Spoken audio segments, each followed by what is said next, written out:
Hello. So, yesterday I provided a little update about the issue that I was facing, that I didn't get my site verified again. I went through the low value content issue, or I looked at that basically, and thin content.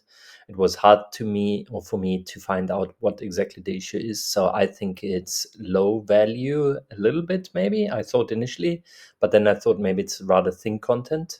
So what I did now to be super safe, I guess super safe or more safe, is I added more content, way more content. So as you can see here on my page, I have the home section, then I have here three other pages. And what I actually did as a new page is a blog page where I wrote two or three articles by now. So I wrote them this morning, in the afternoon a little bit as well, added a few images, etc. Took a little bit, to be honest. I also updated my logo because I thought it was a bit boring, maybe. I mean, that's not the reason why I didn't get approved, but yeah, anyhow, that was one thing. And then, second thing, because I mentioned it yesterday as well, I will fix the low value content slash thin content issue. I did that today. So even not only the blog page I added as new pages, what I did as well is that's actually important to mention as well. On my main page, I actually added one or two new sections. So this section here, and further down, there's another section down here, which I added. So to have a little bit more visuals, make it a bit more special. And then at the very bottom, I also added a few links. So internal linking. So I got a long article actually scrolling down and down, which is, I think, 2,000 words long. I would recommend rather longer word counts, and also have some keywords in there that match your URL's naming convention, but also the topic of all that you want to promote, right? So all these navigation pages here have content which is related to the main page and to my URL, to the domain name, right? So that there's a really good match. And I think it's really important to actually also add those internal linking from this page here, from the main page to the navigation pages up here, to all three of them. In this case, I think even, which is cool. So that's the one thing that I fixed, the low value content issue or thin content issue. So I probably overall I got, I guess, 3,000 to 400 words more on the entire website, which is cool. Mainly due to the blog post. These articles are around 1,000 words, or 1,500 maybe. So I got two or three. I'm not sure if I finished the third one, but two I have.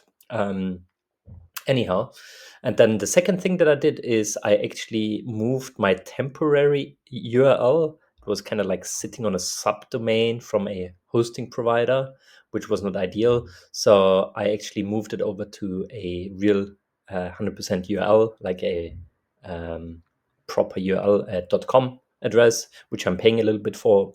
I hosted it on GoDaddy with GoDaddy, and this is kind of where my domain is sitting and also my storage space now.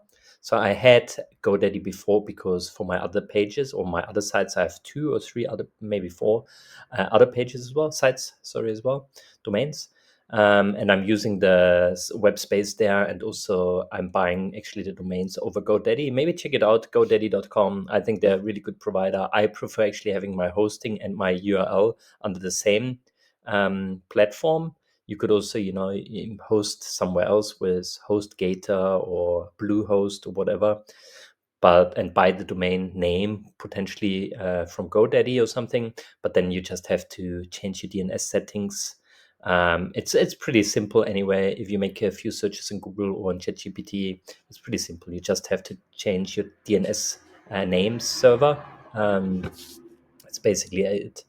Maybe the a text or something as well. Can't remember exactly, but yeah, a few things I had to change. I also made sure that I still have my Google Analytics account, basically reporting and tracking on this page as well, which is cool. I also had to make sure that the Google AdSense code is still on the main page as well, the ads.txt, which is fine. I checked that. My GTM container is there, so it's all there. I did all that. Was quite a bit of work, to be honest. And then yeah, what I want to say is like, so the second thing was the domain, so I changed it to a .com address, and then this third thing was, what was the third thing? Let me think. What did I do? I added some new images. That's true as well. So spiced it up a little bit. So I think that's cool. And what was the other thing that I did? So it was the low content issue. It was the URL structure, the URL, the domain, and very important one. You can't see that here. Let me just pause this video real quickly, and then I'll show you.